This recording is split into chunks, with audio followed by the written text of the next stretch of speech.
Trump के संबोधन में आक्रामक तेवर साफ नजर आए। उन्होंने दावा किया कि अमेरिका ने 12,000 से ज्यादा ठिकानों पर हमले किए हैं, 13,000 से ज्यादा फाइटर उड़ानें भरी गई हैं और ईरान में 150 से ज्यादा एयरक्राफ्ट नष्ट कर दिए गए थे। उनका यह दावा भी है कि ईरान की सैन्य क्षमता लगभग खत्म हो चुकी है, चाहे वो मिसाइल सिस्टम हो, ड्रोन नेटवर्क या नौसेना की ताकत।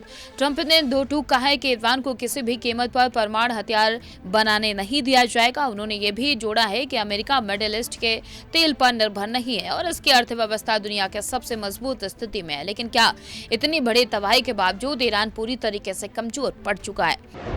13,000 प्लस उड़ानें, 155 जहाज तबाह, न्यूक्लियर प्रोग्राम नहीं बनने देंगे।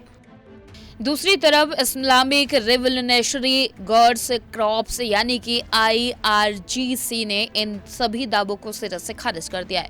ईरान का कहना है कि ना तो उसकी सैन्य ताकत खत्म हुई है और ना ही उसका नेतृत्व कमजोर पड़ा है। IRGC ने साफ चेतावनी दी है कि किसी भी हाल में सीज फायर नहीं होगा, जवाबी कार्रवाई जारी रहेगी। खासतौर पर होर्मुज स्ट्रेट को लेकर ईरान का रुख बेहद सख्त है। ये वही रणनीतिक समुद्री रास्ता है जहां से दुनिया का बड़ा हिस्सा तेल सप्लाई होता है। ईरान ने संकेत दिए हैं कि अगर दबाव बढ़ा तो इस रास्ते को बंद करने से भी पीछे नहीं हटेगा। ऐसे में क्या ये संघर्ष वैश्विक संकट का रूप ले सकता है? जंग के इस चरण में सबसे बड़ा सवाल यही है कि क्या अमेरिका के दावे जमीनी सच्चाई को दर्शाते हैं या फिर ये मनोवैज्ञानिक दबाव बनाने की रणनीति है।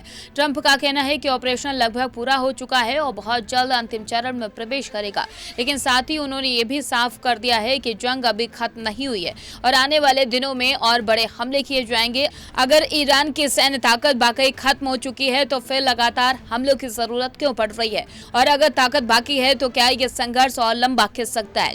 ऑपरेशन जारी रहेगा, ईरान का इनकार। विशेषज्ञों की नजर में यह सिर्फ दो देशों के बीच की लड़ाई नहीं रह गई है, बल्कि ये वैश्विक शक्ति संतुलन की परीक्षा बन चुकी है। एक तरफ अमेरिका अपने ऑपरेशन को बड़ी जीत बता रहा है, वहीं दूसरी तरफ ईरान इसे अपनी संप्रभुता की लड़ाई बता रहा है। सवाल ये भी उठता है कि जिन देशों ने इस ऑपरेशन में अमेरिका का साथ नहीं दिया, क्या वो आने वाले समय में इस संघर्ष के दायरे में आ सकते हैं? और सबसे बड़ा डर, क्या ये टकराव किसी बड़े क्षेत्रीय या वैश्विक युद्ध में बदल सकता है? फिलहाल हालात बेहद तनावपूर्ण है और आने वाले 2 से 3 हफ्ते इस पूरे संघर्ष की दिशा तय कर सकते हैं।